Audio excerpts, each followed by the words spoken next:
एक और दिलचस्प मुद्दा आपके समक्ष रखना चाहूंगा, which is problem of multiple taxation. हम लोग एक ही चीज पर न जाने कितनी बार टैक्स भरते हैं। जैसे कि जब आप पैसा कमाते हैं तो इनकम टैक्स भरते हैं, उस इनकम से आप गाड़ी खरीदते हैं तो गाड़ी खरीदने पर जीएसटी देते हैं, जब गाड़ी खरीदते हैं तो रोड टैक्स भी सरकार आपसे वसूलती है, फिर रोड डेवलपमेंट सेस भी आपसे लेती है, अब आप मोटर इंश्योरेंस भी कराएंगे गाड़ी का तो उस पर भी जीएसटी लेती है, और उसके बाद आप जब पेट्रोल या डीजल भरवाएंगे उस पर भी सेस और वैट लेती है, और अंत में जब आप अपनी गाड़ी को सड़क पर चलाएंगे तो टोल टैक्स के नाम पर जनता से पैसा वसूलती है।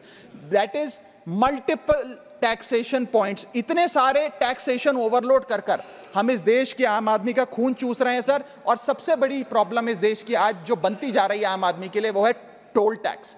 सांसद और मंत्री को टोल टैक्स नहीं देना पड़ता, हमें छूट है टोल टैक्स से, लेकिन इस देश के आम आदमी को हर जगह टोल टैक्स देना पड़ता है। एक रिपोर्ट के मुताबिक हाईवे पे 2 रुपए प्रति किलोमीटर का टोल टैक्स इस देश के आम आदमी को भरना पड़ता है। और अंत में अपनी बात खत्म करूंगा मैं एक कविता सुनाकर, थोड़ा सा सर और इंडल्जेंस चाहूंगा, और इस टैक्स रिजीम के बारे में 4 पंक्तियां लिखी हैं सर, मैं आपके सामने पेश करना चाहूंगा।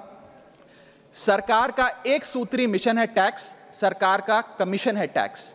जगने पे टैक्स, सोने पर टैक्स, हंसने पर टैक्स, रोने पे टैक्स, खाने पे टैक्स, पीने पे टैक्स, बच्चों की पढ़ाई पे टैक्स, बुजुर्गों की दवाई पर टैक्स, फसलों की बुआई पे टैक्स, ट्रेन और यात्रा हवाई जहाज पर टैक्स, खरीदने पर टैक्स, बेचने पे टैक्स, फैलने पे टैक्स, समेटने पे टैक्स, सड़क पे टैक्स, आसमान पे टैक्स, गाड़ी पे टैक्स, मकान पे टैक्स, सपनों पर टैक्स, अरमान पे टैक्स, खुशी पर टैक्स, मुस्कान पर टैक्स, दिन रात की गाड़ी कमाई पर टैक्स, किताब पर टैक्स, सियाही पर टैक्स, सब्जी पर टैक्स, मिठाई पर टैक्स।